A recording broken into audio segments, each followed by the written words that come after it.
Salut, salut, salut, salut, salut, salut, salut, salut, salut, salut, salut, salut,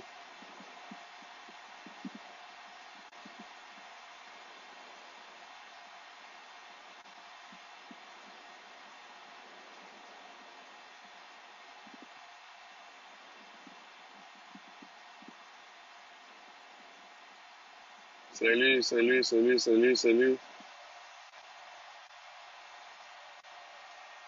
Hey, salut Tanya Kambaji, salut mon frère Ronnie Mosengo, salut, salut à tous, c'est votre frère bien-aimé, votre ami Dominique Diomi. Euh, je vais diminuer un peu ici. Ça fait très longtemps que je suis pas arrivé au Texas, mais chaleureusement à Texas. Oh my God. Il fait très chaud au Texas. Salut, salut, salut, salut.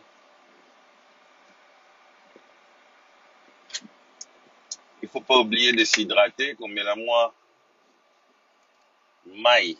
Il fait très chaud au Texas, il faut boire de l'eau. Parce que Toboyo, Kingani a ceci qui s'est passé et tout ça parce qu'il ne prend pas assez d'eau. Faut prendre de l'eau, faut prendre beaucoup d'eau. C'est bon pour la santé, c'est bon pour les reins, c'est bon pour tout. Il faut prendre de l'eau. Si vous oubliez, pas la Neken toujours. Il faut aussi boire de l'eau. Euh, Je sais que ça fait un bon bout de temps que je ne suis plus entré en ligne. Bah, occupation et l'équipe belé. Ah, c'est chaud. Bah, occupation et l'équipe belé, trop d'occupation. Mais il y a, il y a un point que je voulais soulever. Euh, En tout cas pour tout le monde. Que ce soit les entrepreneurs, que ce soit euh, les étudiants, que ce soit les travailleurs, que ce soit tout le monde. C'est sujet à attrait à la mission. La mission, qu'est-ce que la mission? C'est ce sur quoi vous êtes en train de travailler. Si vous êtes en train d'aller à l'école, votre mission, c'est ce diplôme que vous essayez d'attraper. Si vous êtes en train vous êtes au boulot, vous cherchez une promotion, la mission, c'est ce boulot-là, c'est cette promotion que vous essayez d'attraper. Quand vous êtes entrepreneur, c'est certains objectifs que vous donnez. Mais il y a des moments où, pour une raison ou une autre, nous oublions la mission. Je vais vous raconter une petite anecdote. Quand je suis arrivé aux États-Unis, j'ai un grand frère ici qui était dans l'armée. Alors, dans sa signature de ses emails, au bas, il y avait toujours Mission First, People Always. Donc, en français, ce qui veut dire la mission premièrement et les gens sont toujours là. Alors, à l'époque, je me disais, mais pourquoi ce monsieur, donc, il y a mission et l'équipe Maramunionso, les gens viennent toujours après. Mission first, people always. Je ne comprenais pas le sens de ces paroles-là. Pourquoi ce monsieur était tellement concentré sur sa mission et toute autre chose venait après. Et jusqu'à présent, mon grand frère est toujours comme ça. Il est d'abord focalisé sur ce qu'il est en train de faire, toute autre chose vient après. Et quand vous venez d'un pays où, comme le nôtre, le Congo, où le loisir prend beaucoup de place de notre vie, le social prend beaucoup de place dans notre vie, il est difficile de comprendre ce concept-là. Il y a commis pesa la mission de se concentrer sur un objectif précis, malgré les difficultés, malgré les distractions, malgré les circonstances.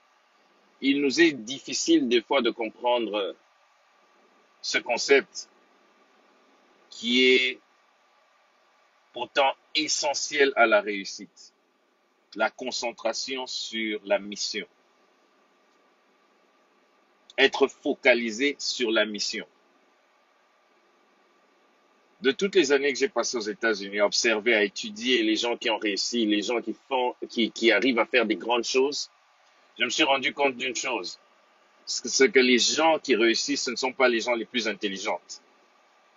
Ce ne sont pas les gens les plus connectés. Ce ne sont pas les gens les plus talentueuses. Ce ne sont pas les gens qui ont le plus d'argent. Mais les gens qui réussissent le plus, quand vous regardez, vous observez bien les gens qui réussissent réellement, ce sont ces personnes qui ont cette qualité qu'on appelle en anglais great, great, euh, G-R-I-T, great, qu'on pourrait définir quelque part comme la détermination en français. Great, to have great, avoir la détermination. C'est cette qualité qui, généralement, sépare ceux qui réussissent de ceux qui ne réussissent pas. Et dans la détermination, il y a aussi cette qualité-là d'être focalisé sur un but précis. Mission, la mission en premier lieu.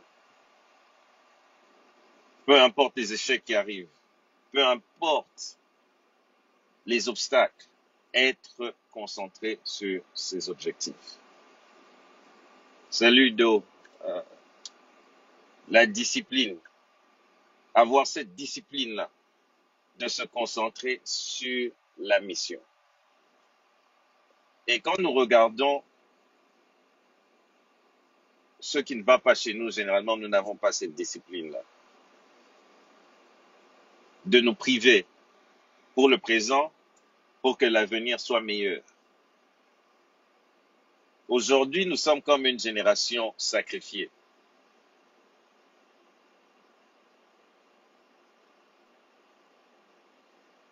Mais nous voulons vivre comme une génération qui a hérité.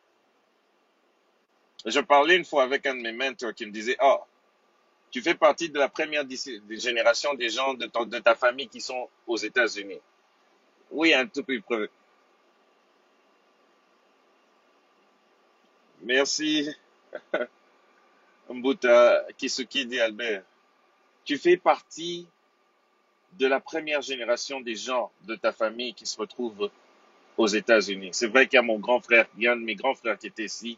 C'est lui qui nous a facilité l'intégration pour qu'on puisse arriver aux États-Unis. Mais en réalité, nous ne sommes pas nés sur ces terres. Nos enfants le sont, mais nous sommes la première génération. Mais ce monsieur m'a dit quelque chose. Les premières générations qui arrivent aux États-Unis ne sont pas les générations qui vivent réellement le rêve américain. Ce sont les générations sacrifiées. Ce sont les générations qui se sacrifient pour que la prochaine génération puisse vivre bien en tant qu'Américain. C'est cette première génération qui travaille comme des esclaves. C'est cette première génération où le papa est toujours parti en train de bosser comme un esclave. La maman, c'est cette génération-là. C'est cette génération qui est la plus disciplinée. C'est cette génération qui abandonne le plus. C'est cette génération qui ne vit pas comme l'Américain moyen pour réussir. Parce que leur mission, c'est que la prochaine génération ne puisse pas refaire les mêmes erreurs, que la prochaine génération commence avec des bases solides. Financièrement, quelle est la meilleure éducation? Qu'elle se retrouve. Qu'elle se retrouve. C'est cette génération comme on disait, quand j'étais chez les scouts, on disait à la campagne, il n'y a pas de fierté. C'est cette génération qui s'humilie. Ce n'est pas la génération qui cherche à avoir les vestes, les beaux costumes. Non, non, non, non, non. Parce que si nous faisons cela, nos enfants que nous avons vont faire la même chose. Ils seront dans les mêmes difficultés. Qu'est-ce que nous allons leur léguer? Quelle est comment on dit ça encore en français? Quel est cet avantage que nous leur donnons en étant ici en premier? Nous ne sommes pas la génération du confort. Ce n'est pas cette génération qui doit bénéficier du confort. Ce sont les petits Américains là que nous avons à la maison qui vont bénéficier de ce confort. Alors, sortons de notre zone de confort. Travaillons avec diligence et faisons en sorte que la prochaine génération ne soit pas une génération sacrifiée. Et là, nous aurons tous réussi à notre mission. Pourquoi je parle de tout ceci?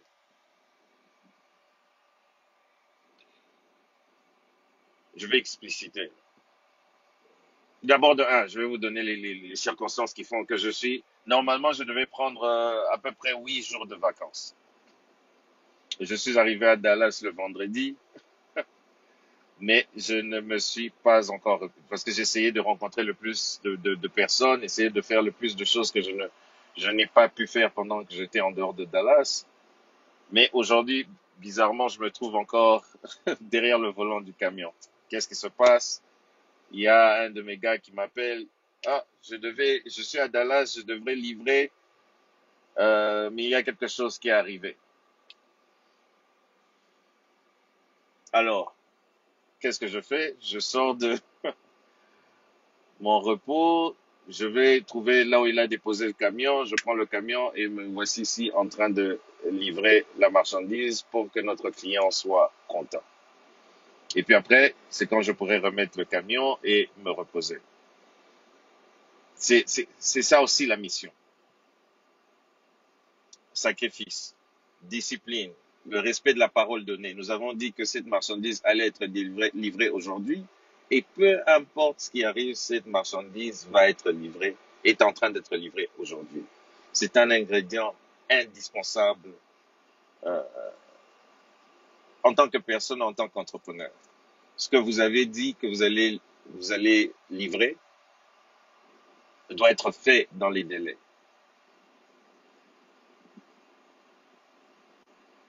Ça, c'est un aspect des choses. Mais je vais vous raconter une petite anecdote. Bien entendu, je vais taire l'identité de la personne. J'ai rencontré, je crois que c'était le vendredi et le samedi, j'ai rencontré quelqu'un qui est aussi dans l'industrie des poids lourds comme nous. Il a à peu près fait la même durée, si pas plus. Moi, comme je vous disais, je suis entré dans l'industrie du poids lourd en 2012. Mais à l'époque, c'était en tant que propriétaire, je ne conduisais pas. J'ai eu mon permis poids lourd en 2014. Ce n'est qu'en 2018 que j'ai réellement commencé à conduire. Parce que si vous regardez mes vidéos précédentes, il y a un de mes mentors qui m'avait convaincu à l'époque. Il m'avait dit, Dominique, si tu veux vraiment croître dans ce business, il faut que tu apprennes à conduire toi-même. Tu peux avoir autant de camions, mais tu dois apprendre à conduire toi-même. Et la petite histoire que je venais de vous raconter illustre comment important le fait que, en tant que patron, je sache conduire moi-même. Parce que si je ne savais pas conduire, j'allais être coincé avec la marchandise des clients qui est derrière. Et au lieu que cette course puisse me donner de l'argent, j'allais perdre de l'argent en termes de pénalité. Parce que ici, c'est en Amérique, c'est pas comme au Congo ou en Afrique, ailleurs, où vous pouvez dire au client, bon, j'allais livrer demain, mais ça arrive dans une semaine. Non. Ici, si c'était aujourd'hui à 10 heures du matin, à la, à, à la rigueur, on peut vous accorder quelques heures de retard. Mais la marchandise doit arriver le jour prévu. Voilà une des raisons pour lesquelles vous devez aussi apprendre. C'est pour ça que quand les gens me disent, ah, président, Naling Somba camion, je leur dis non, non, non. Si vous n'allez pas entrer dans le business, dans l'industrie avec les deux pieds, On ne peut pas le faire d'une manière hybride ou d'une manière mis dedans, mis dehors. Il faut vraiment être impliqué. Si je vous dis, vous pouvez juste acheter un camion et le mettre sur la route et engager des chauffeurs, je vous mens. Il faut apprendre soi-même à entrer vraiment au sérieux. Une fois de plus, je vais en profiter pour euh, encourager encore ceux qui sont en train d'apprendre. J'ai reçu quelques coups de fil. Il y a certains qui ont eu leur learning permit ou qui ont commencé cette démarche pour apprendre à conduire. En tout cas, que Dieu vous protège, qu'il vous donne la force de continuer ce parcours. Restez dans la mission, restez focalisé. Comme je le dis dans toutes mes vidéos, il y a beaucoup d'argent à se faire dans cette industrie. Bako Sabinote, il y a beaucoup d'argent à se faire dans cette industrie. Euh, comme je le disais, est-ce que c'est facile? Non, ce n'est pas facile. Ça demande beaucoup de détermination, ça demande beaucoup de discipline, ça demande des sacrifices, beaucoup de sacrifices au départ. Laisser sa famille, laisser ses enfants, mais à la longueur ou au long terme, cela paye toujours. Cela paye toujours.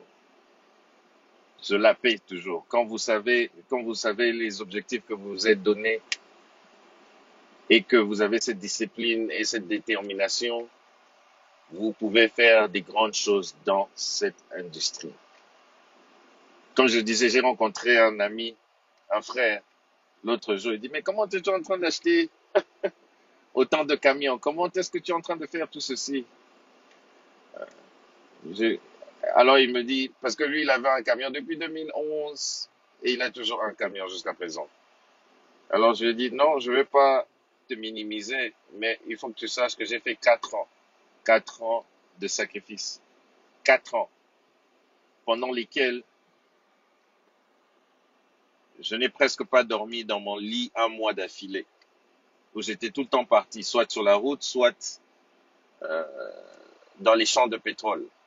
4 ans. Donc c'est tout à fait normal que les résultats que j'ai aujourd'hui soient différents de toi qui dors dans ton lit. Ce n'est pas de la magie, c'est une logique. 4 ans d'affilée où j'étais concentré, concentré, concentré, concentré, concentré. Peu importe toute autre chose que je faisais, peu importe ce qui arrivait dans ma vie, j'avais dit que je n'allais pas abandonner pendant 4 ans d'affilée.